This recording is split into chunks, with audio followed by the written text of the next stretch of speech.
Giants used to walk the earth.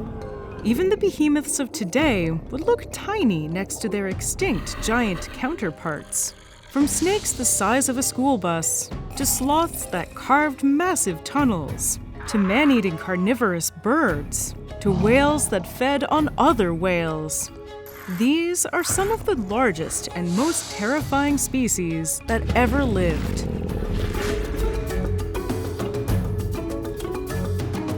Hi, I'm Talia Lowi-Merri, and you're watching Paleologic. Since about 2010, we've known this whale as the Livyatan. At around 13 to 19 meters long, Livyatan would have been similar in size to modern sperm whales, the largest of today's toothed whales. The major difference between them, however, is that Livyatan had a mouthful of deeply rooted 30-centimeter long, 10-centimeter wide teeth, the largest non-tusk teeth that have ever been recorded. And the jaws that held these teeth were robust and humongous, big enough to hold a whole adult human inside. Unlike Livyatan's 2 rows of giant gnashers, modern sperm whales have relatively small teeth only on the bottom that perfectly fit into sockets in the upper jaw. The difference between their teeth is due to how and on what these whale species fed. Modern sperm whales are apex predators that hunt in deep waters all over the globe for shark, squid, fish, and basically anything they can suction into their mouths. We know that Livyatan didn't use suction to pull prey into its mouth like today's sperm whales. This giant was a pursuit predator, meaning that it hunted down and seized its prey. Livyatan would have clamped its powerful jaws around its kill and shredded it to ribbons, with some researchers even theorizing that its favorite snack was other whales, specifically the ancestors to modern baleen whales. Livyatan's skull tells us a lot about what it would have hunted. The fact that its teeth were deeply embedded in its jaw made them extra stable and perfect for holding on to large, thrashing prey. The teeth were interlocking, so when those teeth met, it was like a meat cleaver coming down. The teeth were also angled forward, showing us that Livyatan's chompers would have been able to grip prey with curved bodies, like other whales. Modern sperm whales consume about 3% of its body weight in food per day. If Livyatan really did feed on other whales, it would have been able to consume an even larger proportion of its body weight in whale meat with each kill. The short, wide shape of the snout would have allowed the front teeth to clamp down extra hard, suggesting that Livyatan was preying on powerful animals that were much tougher than squishy squid. The side of its skull also held ridiculously strong jaw muscles that would have delivered high-powered bites. Enormous teeth that seemed to have belonged to extinct sperm whale species have been found as far back as 1877. However, no one had ever found a matching skull. To complete the puzzle, paleontologists needed to find some jaws. The happy ending to this fossil hunt came in November 2008, when the first Livyatan skull, measuring about 3 meters long, was found in Cerro Colorado, Peru. Over 300 fossilized marine vertebrates have been found here, with over 80% of them belonging to cetaceans, the family of marine mammals that includes whales, dolphins, and porpoises. Livyatan was originally called Leviathan melvillei, honoring both the biblical sea serpent and Herman Melville, the author of Moby Dick. It wasn't until a few years later that paleontologists were made aware that the name Leviathan was already taken. In 2010, they learned that the name Leviathan was already assigned to an extinct genus of mastodon. To avoid confusion, the International Code of Zoological Nomenclature strictly prohibits using a name twice, so they were forced to rename their discovery. They didn't have to reach too far for its new name, as Livyatan is just the Hebrew translation for the English Leviathan. But that's not the only naming mishap that this group of whales has suffered. The name sperm whale was given to these creatures during the height of the commercial whaling industry, which began around the end of the 18th century and continued well into the 1980s. Sperm whales were a huge target, partly due to the source of this misnomer, the spermaceti organ. This enormous sac on the sperm whale's head was found to contain up to 2,000 liters of white fluid, which whalers at the time mistook for, well, sperm. And so it was dubbed the sperm whale. While people used the waxy spermaceti for everything from candles to cosmetics to industrial lubricants, the real purpose of the spermaceti organ is still up for debate. Some researchers think it was used as a reverberation chamber for echolocation, while other theories suggest that it's used to aid in the extreme deep dives sperm whales are known for. The top of Livyatan's skull sported a huge concave portion that was called the supracranial basin. This basin is what houses modern sperm whales' spermaceti organ and their melon. Not a fruit, but a mass of tissue that supports echolocation. Given the shape of its skull, Livyatan likely also had both a spermaceti organ and a melon.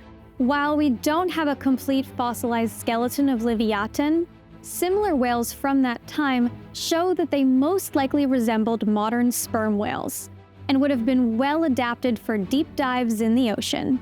Though we're not sure exactly what killed off Livyatan melvili, climate cooling at the end of the Miocene could have played a role in the demise of these predators. Thanks to conservation efforts, modern sperm whales are being slowly pulled back from the brink of extinction. Hopefully, these extant relatives will keep reminding us of and giving us clues about Livyatan for eons to come.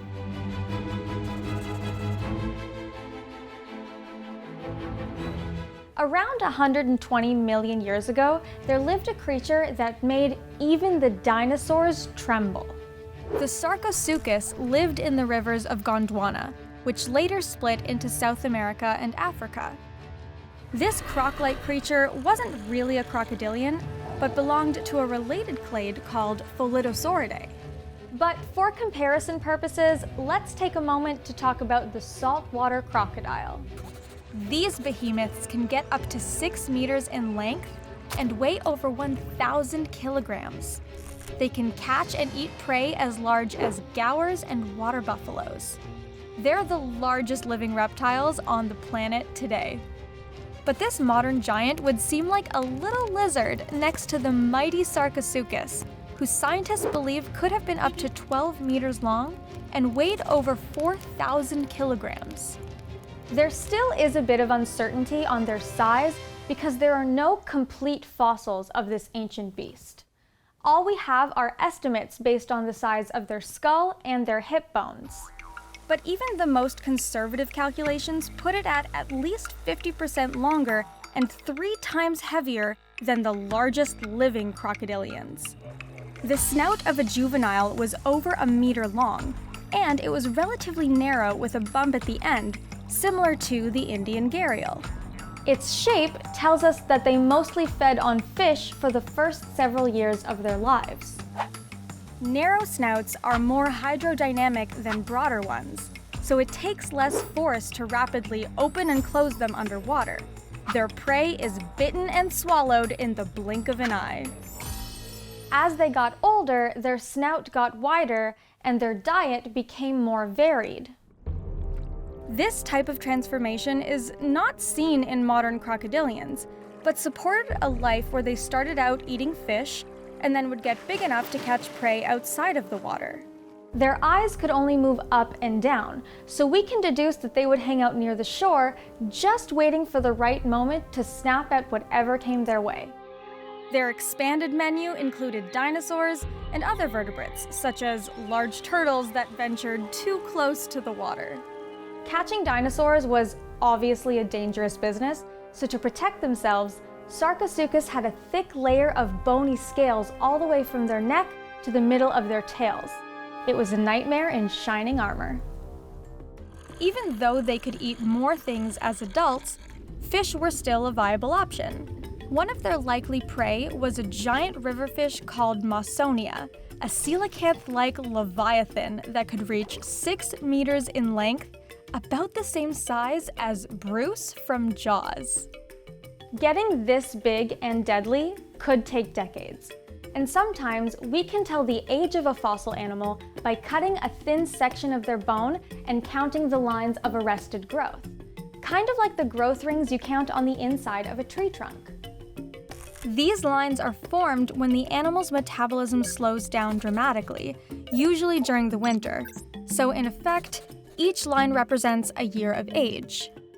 A fossil of one Sarcosuchus individual, estimated to have died at 80% of its maximum potential size, was found to have been about 40 years old based on these growth lines. So from this, we can extrapolate that they reached their full monstrous size at about 60 years of age. There's still a lot left to learn about this magnificent species. We've only discovered a handful of fossils, but excavations are ongoing. Their fossils are mostly found in deserts in remote areas of North Africa. Some of the most recent discoveries took place in Tatooine, Tunisia, a place that was the shooting location for a famous desert planet in a somewhat popular space opera. It's wild to think that that area was once a lush forest. But hey, the Earth changes, and those changes are what make evolution happen.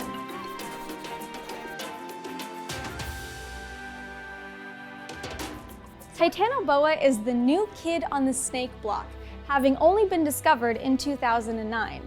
But it's been making a big splash in paleontology circles ever since. Titanoboa was discovered in the Cerrejón coal mine in northeastern Colombia. That is where it gets the second half of its scientific name, Titanoboa cerrejonensis. And it certainly deserves the first half, as this snake was a true titan. Initially, the paleontologists studying the site didn't even recognize the vertebrae as snake bones since they were so large. Even they were shocked to find such a massive snake among the layers of coal. At a whopping 13 meters long and almost a meter wide, Titanoboa weighed over 1,100 kilograms. That's longer than a Tyrannosaurus rex, as wide as a doorway, and heavier than a walrus.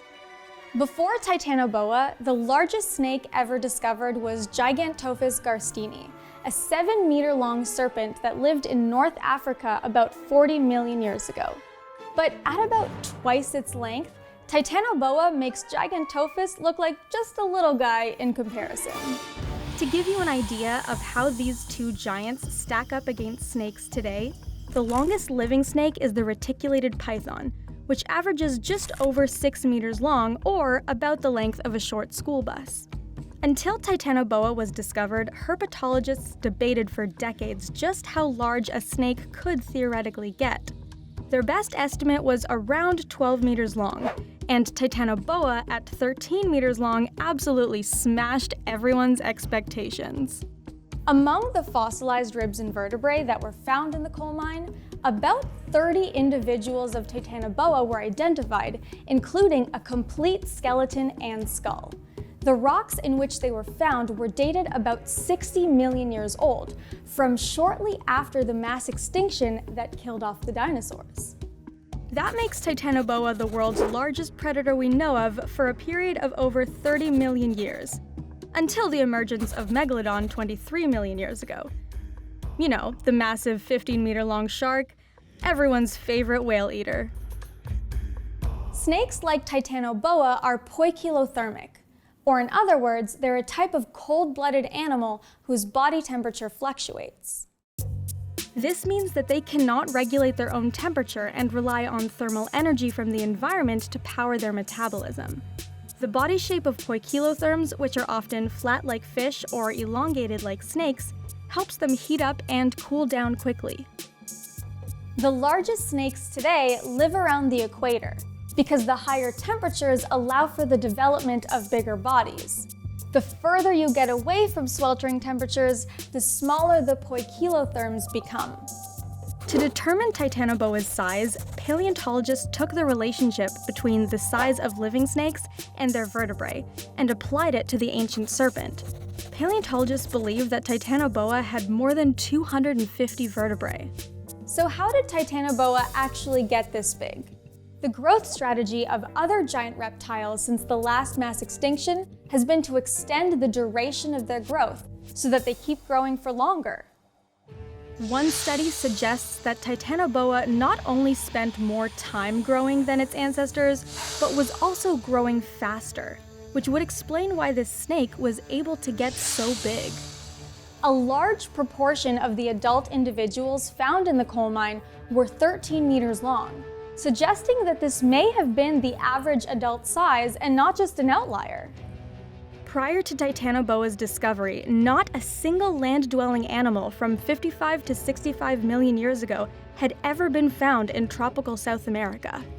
Because of the relationship between size and ambient temperature, the discovery of Titanoboa actually helped scientists gain a greater understanding of the environment and climate in which it lived. They concluded that the temperature would have needed to be at least 30 degrees Celsius to support Titanoboa's growth to those gigantic dimensions. Plant fossils in the area that resemble today's tropical plants showed that Titanoboa lived in an ancient rainforest, the oldest one ever found in South America and the foundation on which our current Amazon ecosystem is built. But Titanoboa wasn't the only treasure discovered in the Cerrejón coal mine. Fossil hunting can be difficult in areas where there is no exposed rock. The mine, however, unearthed a wealth of other fossils, from turtles to crocodiles to fish. This showed that the area at the time was a swampy environment, similar to the Florida Everglades. The presence of these aquatic animals supported the hypothesis that Titanoboa spent lots of time in water. Given its huge size, Titanoboa was likely quite awkward on land and probably preferred to glide around in the water like today's anacondas. Their teeth also seem to be better suited to catch fish, which supports the idea that they were aquatic. Their diet likely consisted of giant freshwater fish and potentially large crocodiles. Step aside, Steve Irwin. These guys were likely the original crocodile hunters. Will Titanoboa remain the largest snake ever discovered?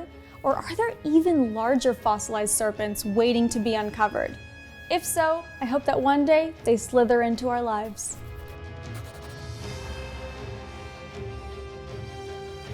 For millions of years in the Miocene, South America was a strange and dangerous place. It was a time when the continent was isolated and weird animals evolved to fill the ecological niches that dinosaurs used to occupy. The top predator placental mammals that rule today, like big cats and dogs, hadn't arrived yet. The land was dominated by carnivorous marsupials like the Thylacosmilus, crocodilian reptiles like the Purosaurus, one weird carnivorous armadillo, and, of course, predatory birds. But we're not talking about eagles, hawks, or condors. This land was ruled by terrestrial birds, some of which were over 2 meters tall and had the biggest bird heads ever recorded. It's hard not to get a big head when you're the largest terror bird, but Kelenken took it to the extreme. Just for context, the shoebill stork has one of the biggest heads among living birds. Their beak is about 25 centimeters long, with sharp edges and a pointy tip. You do not want to have any part of you caught in its jaws. But the shoebill's beak, plus their entire body, which can be as tall as me, only adds up to about 7 kilos in weight. The Kelenken's head alone was heavier than a whole shoebill. Their skull was 3 times longer than a shoebill's, and their total body weight was 40 times more than a shoebill, measuring roughly 250 kilograms. Yes, these birds were as heavy as grizzly bears, except unlike bears, they hunted on 2 legs. So they were in many ways more similar to a theropod dinosaur like Velociraptor than to any living predator. Kelenken was about 3 meters long from head to tail and roughly 2 meters tall. A single peck could probably split your head open, but we're not entirely sure if that's how they got their food. The most common theories are that they killed their prey by pecking it to death or by grabbing them and shaking to snap their neck. It's also possible that Kelenken was a kleptoparasitic scavenger and mostly stole other predators' prey. That means these birds not only terrorized delicious prey animals, but also other ferocious predators as well. Nobody was safe from terror birds. Their fossils have been found in formations in Patagonia alongside extinct rodents like guillaumes and sparacidonts, who are marsupial-like predators. They might have been both eaten by the Kelenken and caught prey that the bird would later steal. Ground sloth babies were another likely prey of the terror bird. Yep, that's the saddest sentence I've ever said. Kelenken was far from the only terror bird. One species was so successful that it was one of the few predators to colonize North America during the Great American Interchange. This was Titanus, a badass name for a badass predator who lived from about 5 to 2 million years ago. It was slightly shorter than Kelenken and much leaner. It weighed roughly 150 kilograms, about the same as a jaguar or a small black bear. But as we know from those modern animals, that's plenty of weight to be a fearsome predator. So far, fossils of Titanus have only been found in Florida and Texas, and there's a huge geographical gap between them and their closest relatives in South America. That means that there were likely other terror bird species that exploited the rainforest habitats of Central America. We just haven't found them yet. That might be an interesting project if you're an emerging paleontologist. We just ask that if you find a new species, you name it Animalogico. Terror birds emerged shortly after the extinction of their ancestors, the dinosaurs, around 62 million years ago, and were at the top of the food chain for almost 60 million years. Siloteris, the youngest recorded species, lived until sometime between 80 and 6,000 years ago. Humans entered South America about 14,000 years ago. So if you're of South American descent, there's a decent chance your ancestors went head-to-head with a terror bird. I don't envy them. These birds could kill you before you even knew they were there. Terror birds were not only huge, they were also fast. Some species, such as Mesembryornis milnedwardzi and Patagornis marshai, could run upwards of 70 kilometers per hour. That's as fast as an ostrich. The difference is that ostriches evolved to run away from cheetahs, lions, and wild dogs, whereas terror birds could have hunted those big animals themselves. CT scans of terror bird skulls show that they were not likely to be huge biters. Their musculature wasn't meant to crush bone the way hyenas and crocodiles' jaws do. To take on larger prey, they probably used a combination of kicking, pecking, and possibly grabbing their prey with their massive beak and slamming it onto the ground. This is similar to how modern predatory birds, like secretary birds and roadrunners, kill their prey. Their feet were equipped with large claws that could tear open flesh, and were longer than the famously lethal cassowary's claws. Though even without the claws, the sheer force of their kicks would have been enough to at least stun their prey. After that, depending on the prey, they would swallow it whole or shred it apart and eat the best pieces. Unfortunately, the changes in climate and the arrival of placental mammals like wolves and big cats were the doom of terror birds. Every empire crumbles eventually, and in this case, it was these furry animals that came to take the crown. But there's still a living relative of terror birds hiding in South America, biding its time, waiting for the right chance to make a power move. We have secured some footage, but viewer discretion is advised. This is the closest living relative of the Kelenken, the Sariema.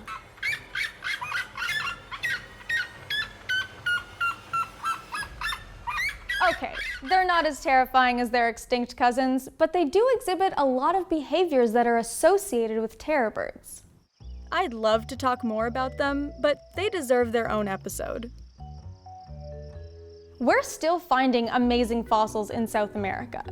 There are over 20 known species of terror birds and plenty more to be discovered. Stay tuned as we keep learning from these amazing beasts. Although, let's hope they don't come back to reclaim their crown.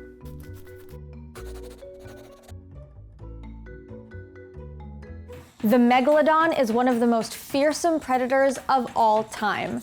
If you think the great white shark is scary, this submarine carnivore will give you nightmares.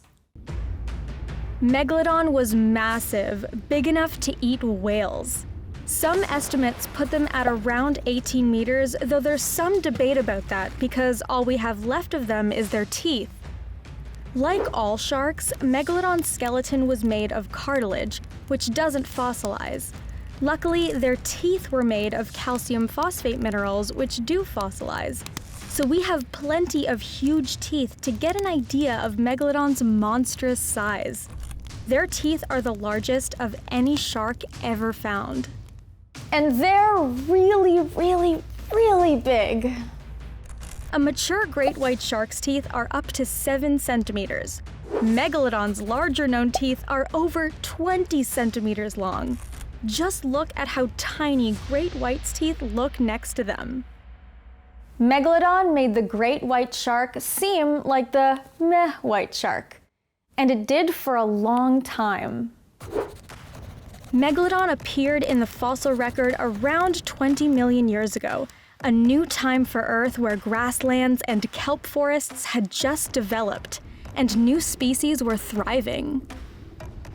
From then, they gradually got larger, reaching their maximum size right before extinction, around 3 million years ago. During their reign, there was no safe haven in the ocean, especially if you're fat and delicious. Megalodon, like their extant cousins, ate fatty marine mammals, which, to be fair, weren't as massive as they are now. We know of this shark cetacean diet because scientists have found whale bones with shark tooth marks that could only have been made by a megalodon. One of those mammalian snacks was Piscobalina, which was about 5 meters long. Not nearly as large as modern baleen whales, but just slightly smaller than orcas. That's still nothing to scoff at. Killing something that big required gigantic jaws and a powerful bite. Their mouth could be up to 3 meters wide, enough to eat you and a puma whole at the same time. Not that they would have liked you, you're probably too bony compared to their favorite snacks. Their killing strategy seemed to have been ambushing whales from below and biting off a big chunk of their guts. The whale would be dead before they even knew what bit them. With a body made for killing giants, baby megalodons were under a lot of pressure to grow up quickly. Studies done at the fossil sites of megalodon nurseries show that megalodon were born about 2 meters long, about the size of a sea lion, and could have reached their full size at just 25 years of age. It's unclear what they ate in their youth, but like most shark species, the competition was likely intense, and few would reach their full size. Cannibalism is relatively common in sharks, and for portions of their life, their siblings would have been the most available source of food. It's a dangerous business being a shark, and unfortunately for this species, their chapter in the Book of Life came to an end pretty abruptly. For such a formidable hunter to go extinct, it probably took massive changes in their environment. Changes in ocean currents caused by shifts in the tectonic plates caused major changes in the water temperatures. This likely caused krill to become less abundant in tropical waters. Several whale species went extinct, and many of those who survived moved to areas with better food supply, such as colder polar waters. Megalodon likely couldn't survive or at least breed in those areas. So, with not enough whales in the tropics and a huge body requiring lots of energy, Megalodon starved to oblivion. This was the best day ever for cetaceans, and they raved on for millions of years until humans got involved and spoiled the party. But in just those couple million years without megalodons, whale populations exploded. New species appeared, including the amazingly huge blue whale. Without a whale-eating apex predator, there was little pressure to be nimble, and their bodies essentially became factories to turn tiny crustaceans into blubber reservoirs. But this wasn't truly the end to Megalodon's place in the human psyche. Their amazing biology has fascinated people for as long as their teeth have been discovered by beachgoers. Naturalists and scientists have been studying their teeth since at least the 1600s. Of course, at the time, most people assumed the teeth belonged to dragons or monsters. But the similarity to great white teeth was quickly pointed out, and the myth of a living giant shark was born. The name Megalodon was coined back in 1843, and from those early teeth analyses, everyone could tell they were like nothing we'd ever seen before or since. Their teeth are still being found and sold on the internet, and even though these fossils belong in museums, many people still buy them. Though the larger teeth go for thousands of dollars, so maybe not the savviest investment. And yet, many people still wonder if there could still be any megalodons alive in the depths of the ocean. But don't worry, something so big would have been spotted by now. They would have to come closer to the surface to look for whales. The ocean is a peaceful place where you can go and relax and enjoy the beauty of the natural.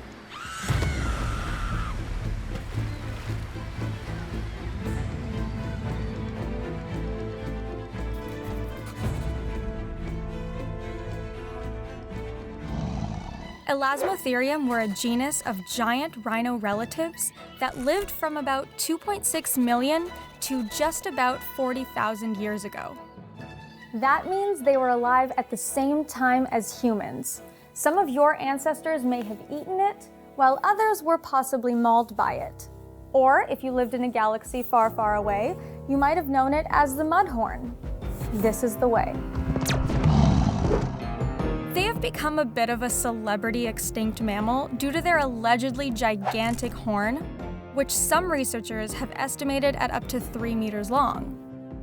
For comparison, the largest horn among living rhinos belongs to the white rhino, which is about 60 centimeters long on average, though some can get over a meter long. You wouldn't want to be on the business end of that hardened spike. But, as with anything in paleontology, there's usually more to the story than meets the eye. In a recent paper, researchers hypothesized that the horn may actually have been a much smaller bump, which is controversial because it shakes up most of what we think we know about this animal. We also have this cave painting, which is thought to be a person's interpretive drawing of an Elasmotherium. The horn is large, but not as huge as some people have estimated it to be. The outer layer of the horn was likely made of keratin, the same material that makes up your hair and fingernails, with a core that was strengthened by calcium and melanin deposits to prevent breakages.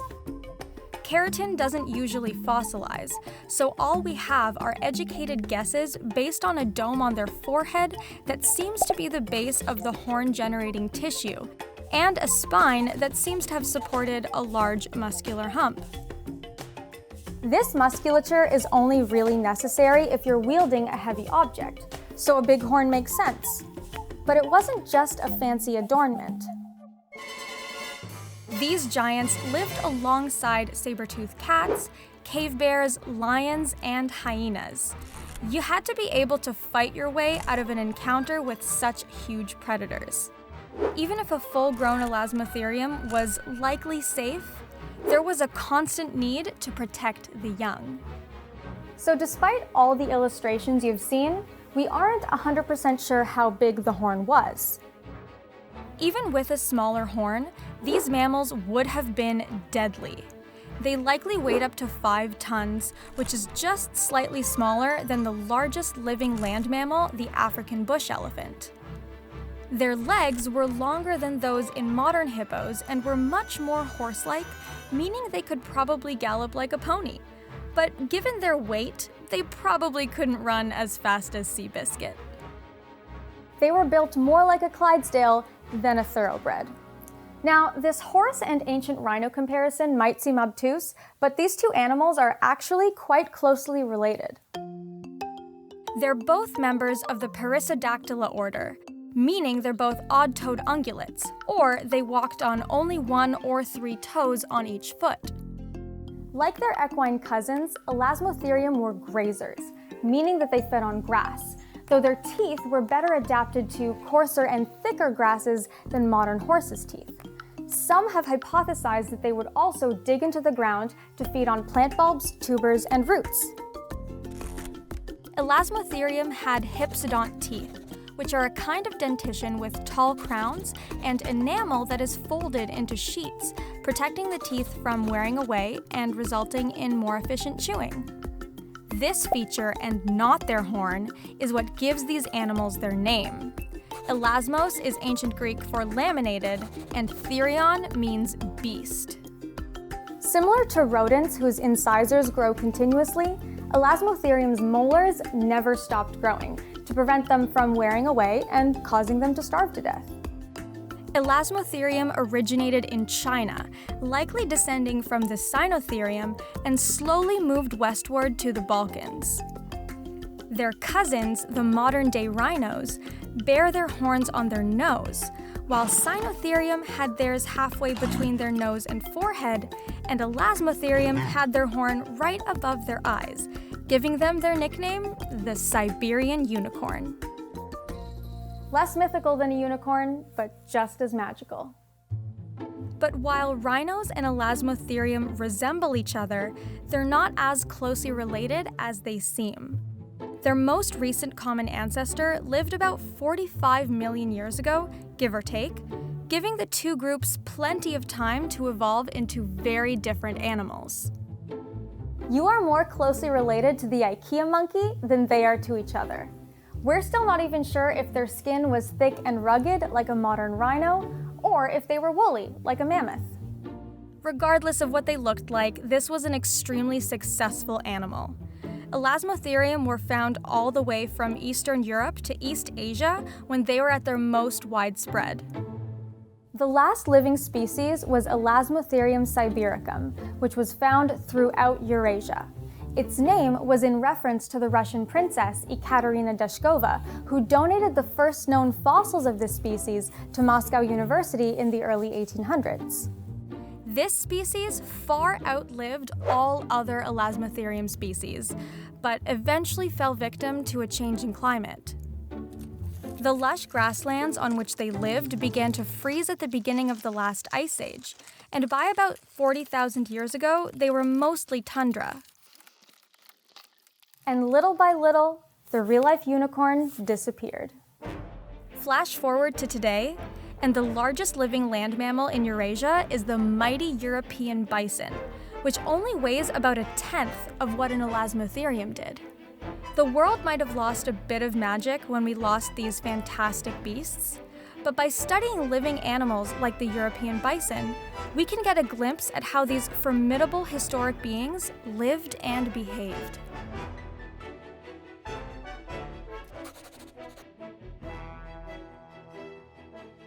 Today, we're going to talk about extinct giant mustelids. Mustelids include extant long hunters such as weasels, otters, and wolverines. In addition to stemming back tens of millions of years to the Oligocene, this ultra-successful family is also the largest in the order of carnivora.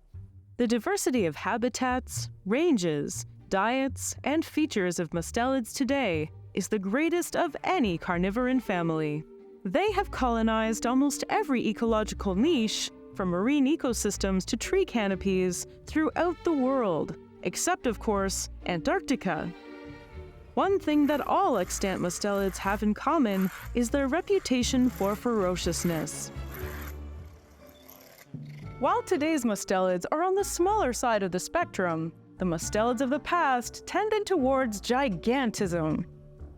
Around 31 million years ago, Mustelids began to diversify into 4 distinct groups. Mephididae, which includes skunks, Ailuridae, of which the sole living species is the red panda, Procyonidae, which includes raccoons and coatis, and the stars of our show, Mustelidae.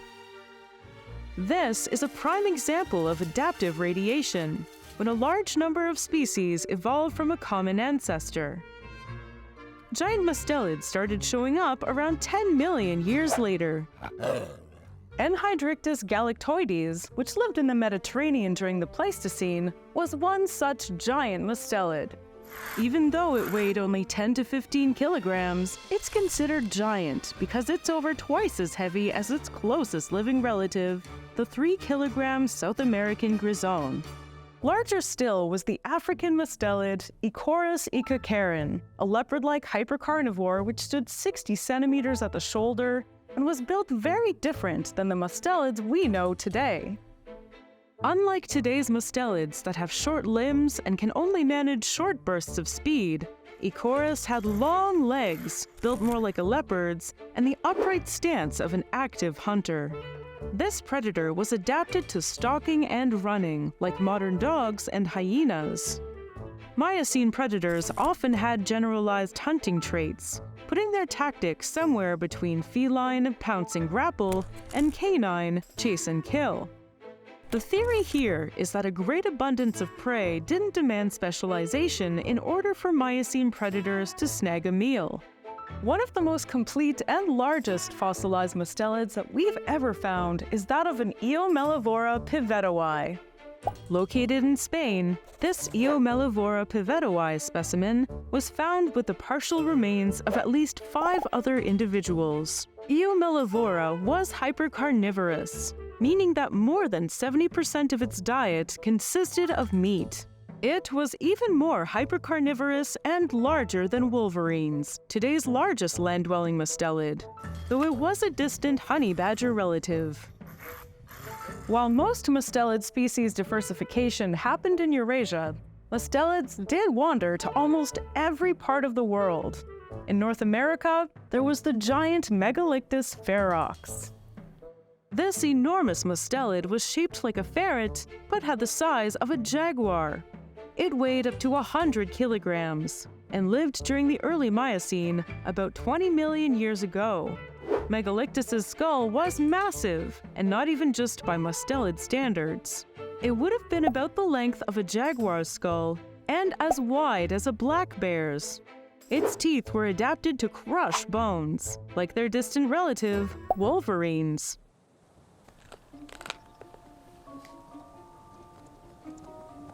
You hear that? That's moose bone breaking in his teeth. A wolverine's third upper molar is actually turned inwards like other mustelids, except theirs is way bigger. And this is designed to help them hold onto and crunch bones much more effectively, especially because most of their meals, like this one, are frozen. So he's grabbing onto that meat and twisting and turning to pull off pieces of frozen flesh. Wolverines don't mind at all if their meal is frozen. Frozen meat is what they're built for. In the wild, if you got this close to a wolverine on a carcass, that would be a true miracle. Oh, I bet. You'd have to be, and it might only happen once in a lifetime. Well, he's extremely patient, and I'm grateful for that.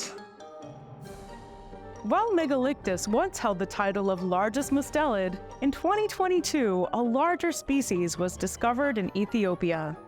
This enormous otter, which lived about 3 million years ago, was named Enhydriodon omoensis and was the most giant of the giants.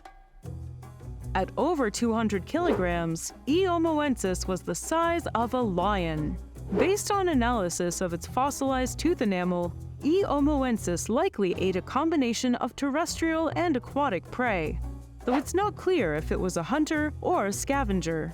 Either way, its teeth would have been perfect for chomping down on hard mollusks and even crunching bone. Along with many other large-sized carnivores, Enhydriodon omoensis likely went extinct in Africa during the Plio-Pleistocene transition, 3.2 to 2.6 million years ago. Some scientists believe that their extinction was triggered by the warmer climate of the Pliocene transitioning to the glacial ice ages of the Pleistocene.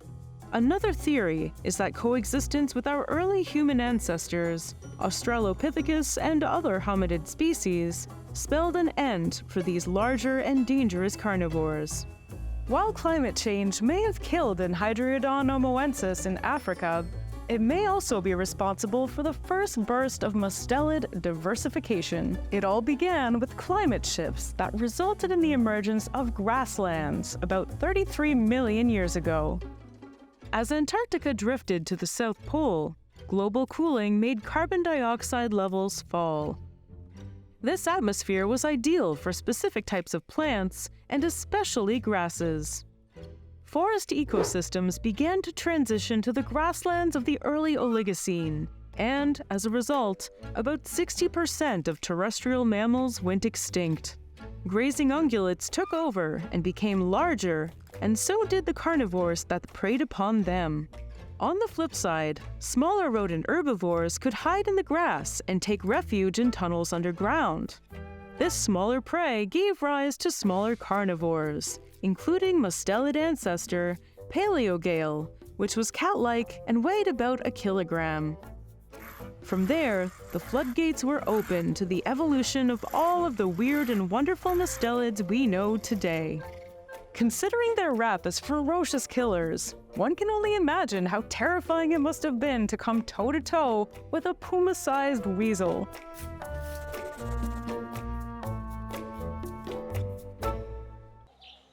When you think of a sloth, you probably picture a furry tree dweller who lives its life in slow motion. These cute little guys look kinda pathetic when walking on the ground, but not too long ago, there were species that commanded the plains of South America with the gravitas of an African elephant. These were the giant ground sloths. These majestic creatures lived in the Pleistocene from about 3.5 million to 10,000 years ago. They lived in the same ecosystems as the terror birds, the Thylacosmilus, and Glyptodons during a time when South America was an isolated island continent and mammals grew to massive sizes. The largest of the giant ground sloths was the Megatherium. Members of this genus could be up to 6 meters long and weigh up to 4 tons, roughly the same as an African elephant. During their reign in the Pleistocene, mammoths were the only land mammals larger than them. There were at least 6 Megatherium species and several others from related genera, but they have all disappeared. Their closest living relative is the famously chill 3-toed sloth. At the time, there were no predators nearly large enough to take them on, so once they reached their mature size, they could comfortably walk around the South American grasslands without fear. If anything, it was the carnivores looking to snatch up a baby ground sloth that were afraid. Megatherium had 5 15-centimeter long claws on each front paw that could easily gut any potential predator. These were not creatures you would mess around with. Because of their dagger hands, they had to walk with their feet turned inwards.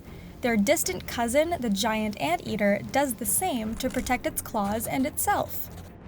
Unlike other giant animals, ground sloths weren't satisfied with just ruling their stomping grounds. They also needed to rule the underground.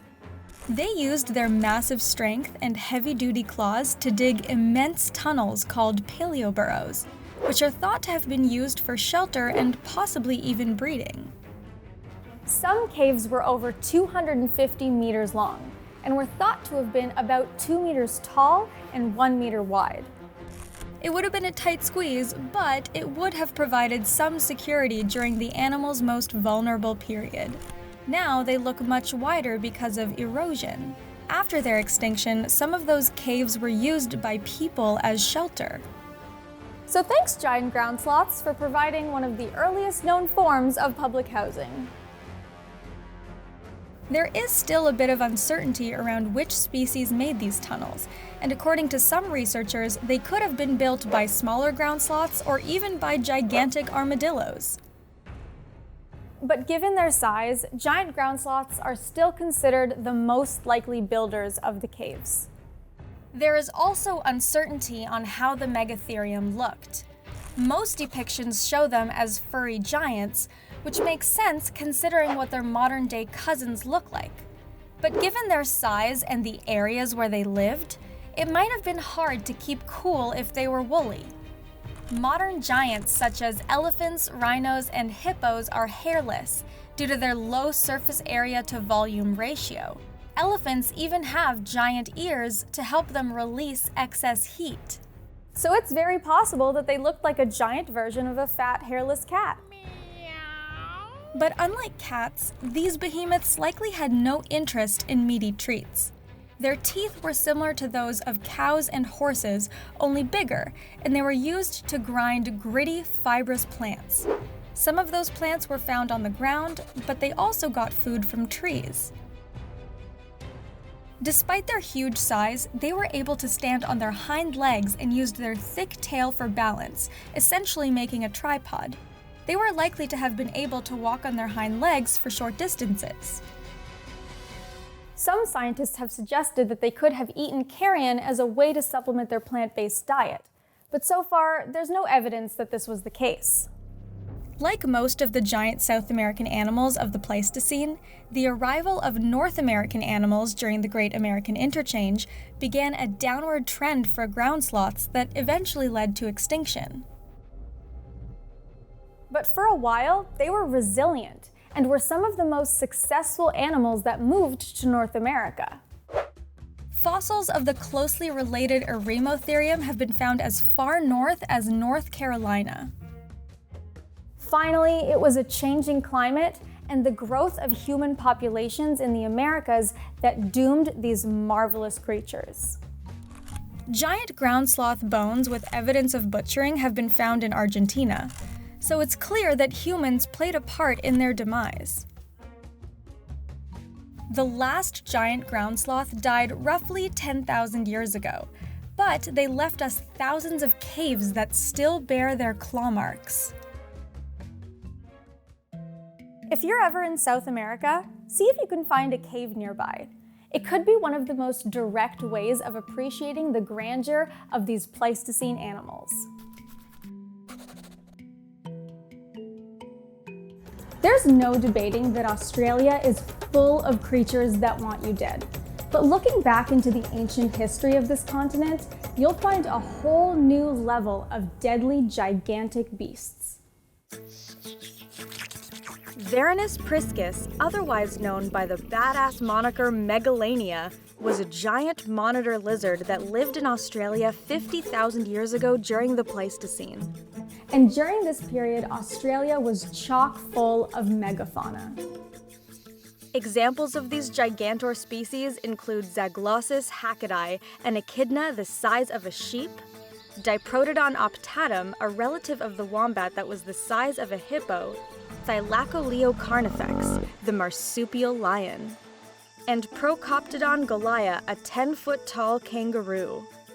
But when it came to giant lizards, Megalania was king.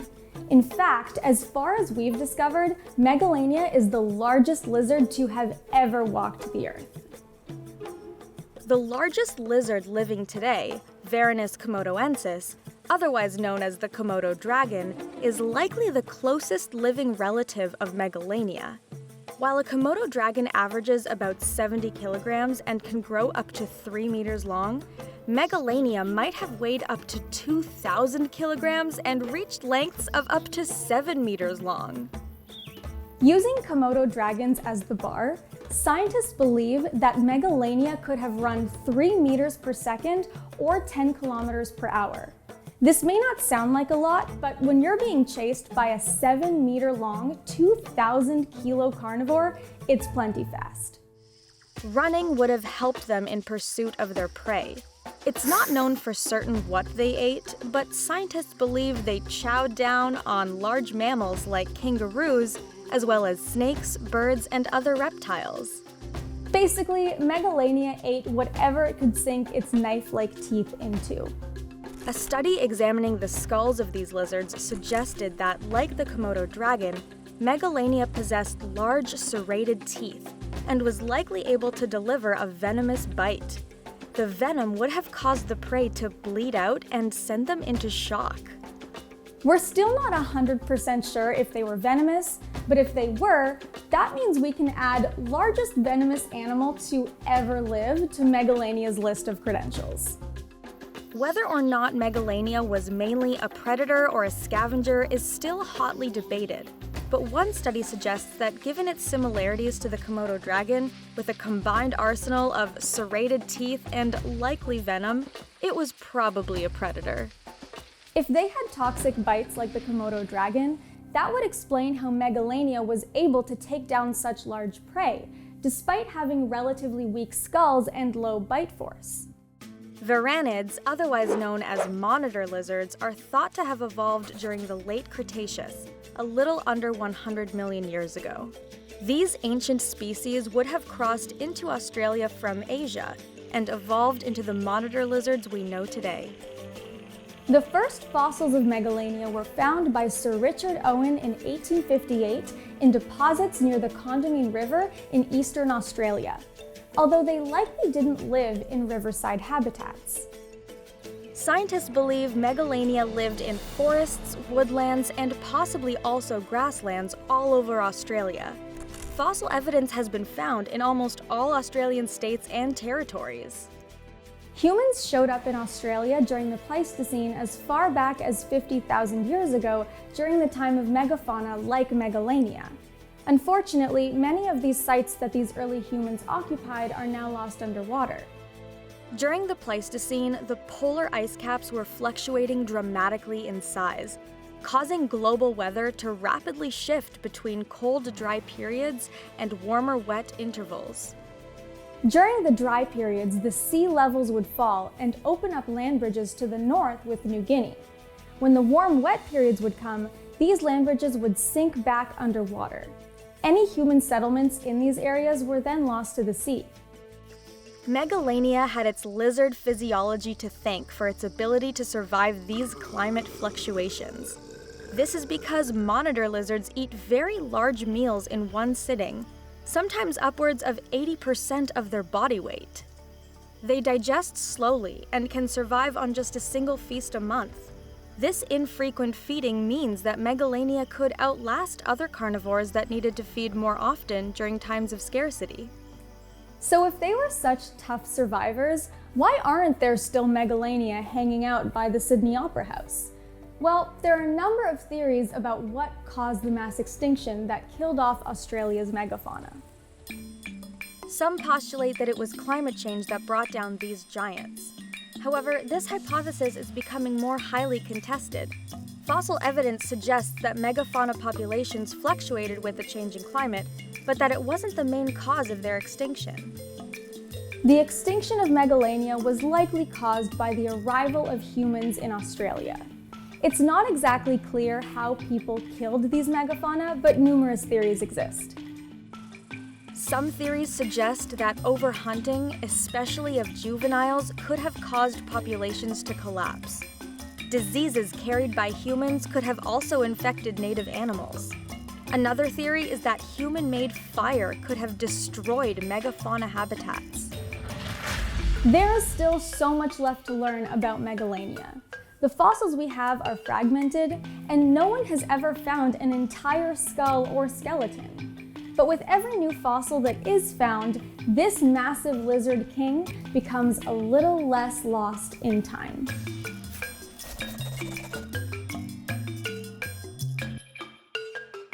Today, we're talking about Arthropleura, an arthropod who took the concept of gigantism and scuttled away with it.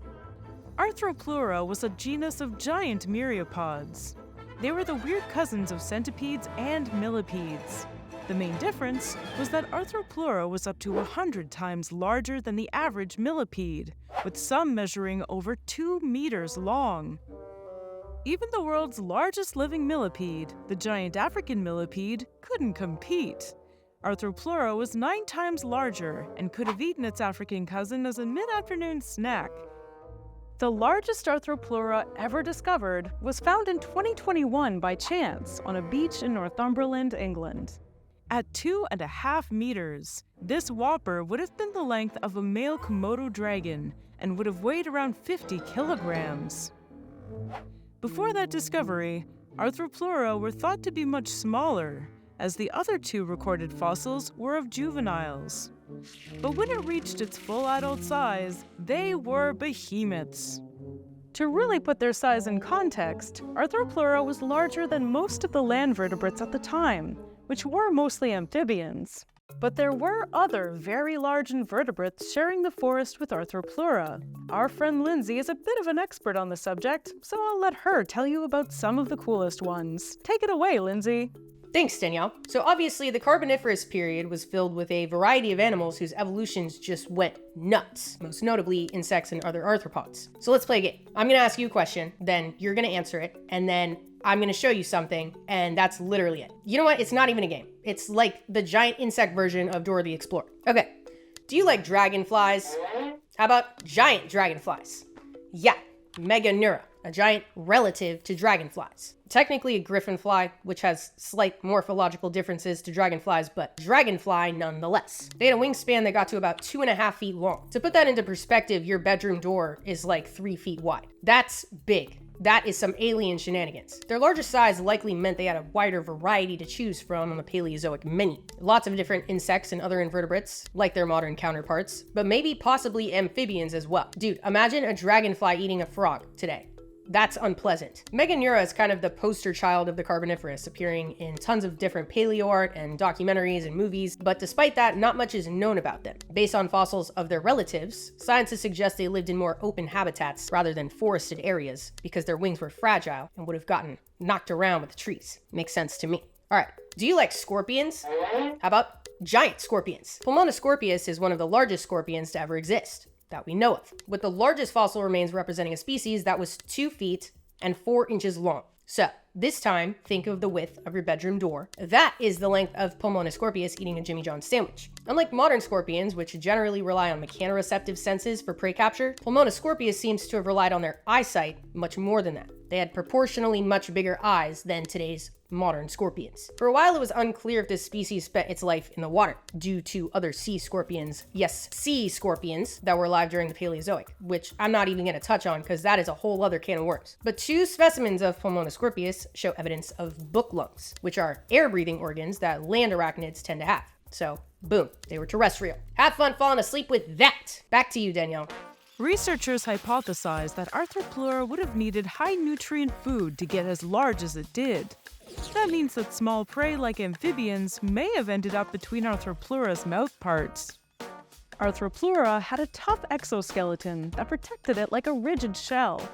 This feature is still in use today, hundreds of millions of years later, by today's millipedes. Why change a thing that's proven to work? The 3 fossils that we have found are likely actually molted exoskeletons. We know this because when they die, the segments of arthropod bodies tend to fall apart quickly. While the fossilized impressions of their discarded exoskeletons are few and far between, the tracks they left behind reveal that they were quite common. Additionally, these tracks fill in some more details about their size and how these creatures moved. We know, for example, that the legs of Arthropleura were upwards of 50 centimeters apart. These tracks are so wide that they have even been mistakenly identified as the tracks of large vertebrates. A last piece of the puzzle that's yet to be found is fossilized evidence of Arthropleura's head. One can only wonder how terrifying its jaw may have been, considering how big its body was. Studying the sediments near Arthropleura's fossils and tracks has hinted that these giants lived in the woods. While they may have been eating amphibians to get swole, they also likely ate the wealth of snacks the forest floor provided. Today's millipedes are essential to the health of the forest ecosystem, processing leaf litter and thereby returning nutrients to the soil. Arthropleura lived in Laurussia, a landmass that included present-day North America and Western Europe, and was closer to the equator during the Carboniferous period. The Carboniferous ranged from about 359 to 299 million years ago, and was the 5th interval of the Paleozoic era, wedged between the Devonian, the Age of Fishes, and the Permian periods. The Carboniferous began more than 100 million years before the first dinosaurs walked the Earth. But Arthropleura wasn't the only humongous invertebrate at the time. Meganisoptera, nicknamed griffinflies, predatory dragonfly-like bugs with 70-centimeter wingspans, swooped through the skies alongside Mesothyros, another giant insect with a beak-like mouthpart and a 56-centimeter wingspan. On the ground, Arthropleura was joined by another mega-arthropod, the 70-centimeter long scorpion known as Pulmonoscorpius. So just how did these creepy crawlies get so big? The answer to this question is all around us. The Carboniferous period was one of high levels of atmospheric oxygen, an estimated 35% compared to the 21% oxygen of the air we breathe today. Researchers believe that this extra oxygen may have contributed to the increase in size of organisms, including giant terrestrial arthropods. They hypothesized that because most life on Earth needs oxygen to create the chemical energy that powers cells, more oxygen in the environment enabled more growth. Combined with their lack of land predators, Arthropleura was basically untouchable. We don't know exactly what caused the extinction of Arthropleura. Reptiles, which were on the rise in the Permian, may have outcompeted them for food and even preyed on them. We may never know what spelled the end for these giant bugs, but their legacy of making our collective skin crawl remains.